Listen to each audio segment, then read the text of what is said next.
How you been? Great. Good. Thanks for doing this. The important topic, and the Marshall Project looks like it's really doing some good work on it. Oh, thank you.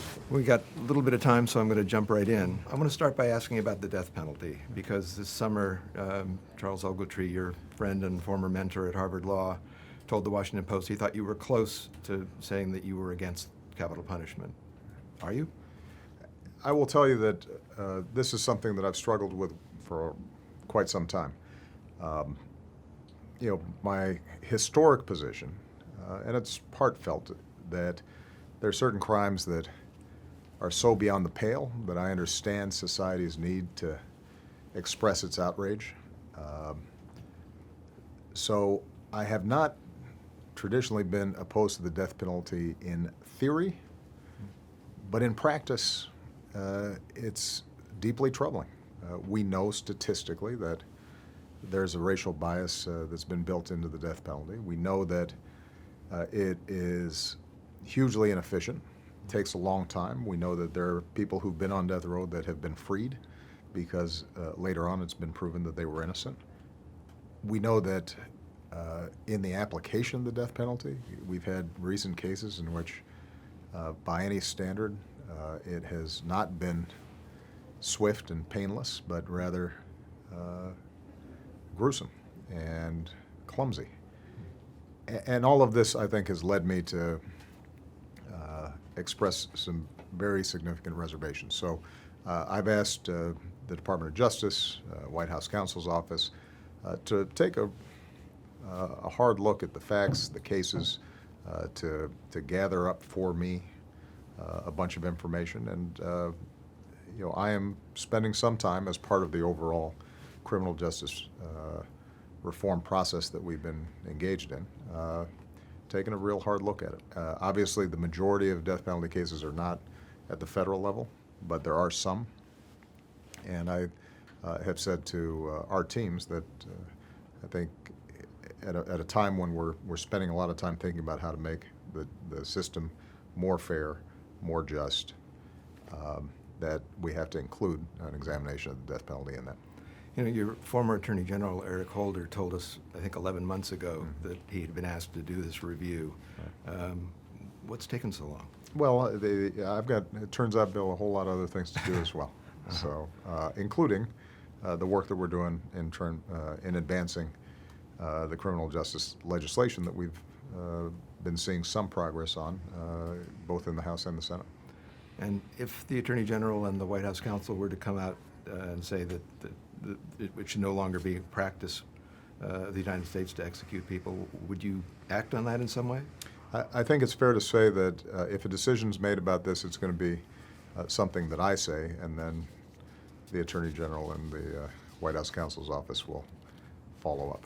While we're talking about actions that you have at your disposal, you've said on several occasions that there are a lot of people in prisons who shouldn't be there. Yeah.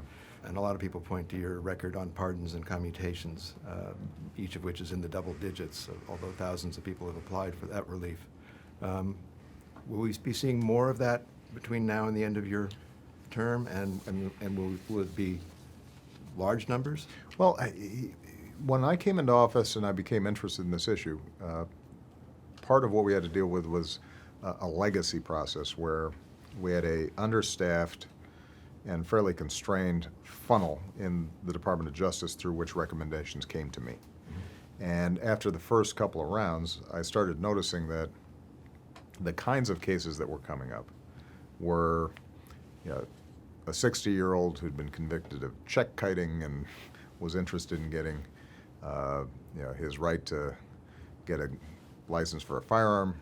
And I said, we don't seem to be getting a pool that's broad enough to encompass all the folks who, may have gotten excessive sentences, for example, nonviolent drug transactions.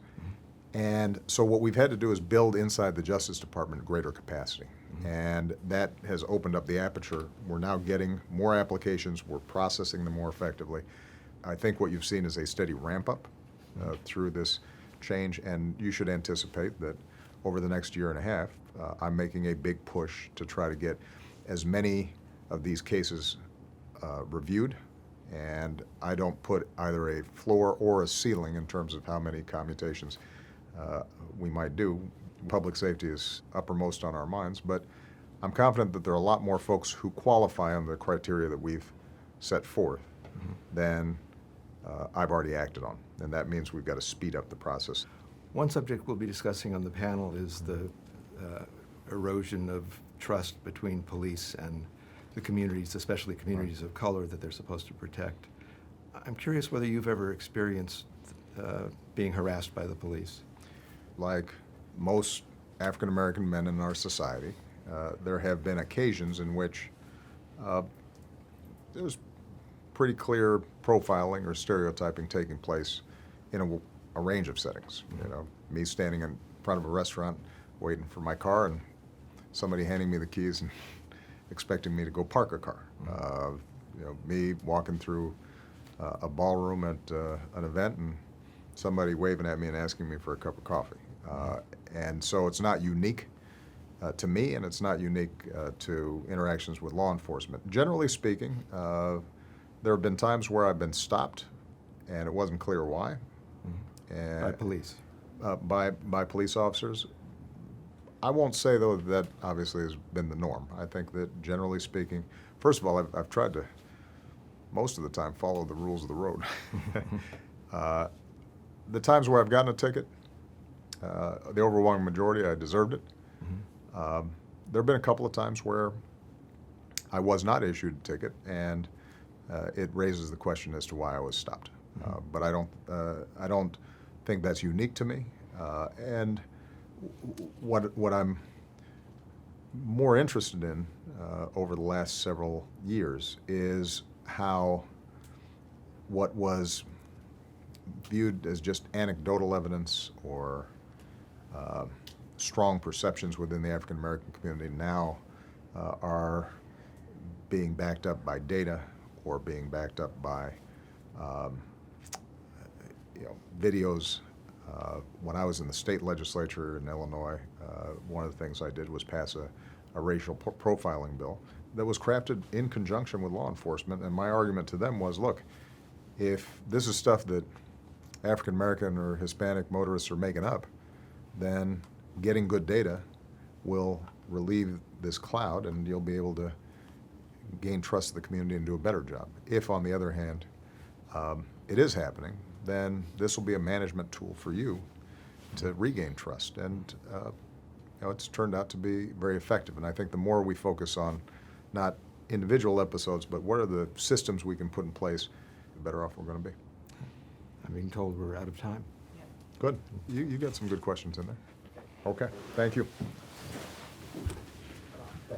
Mr. President.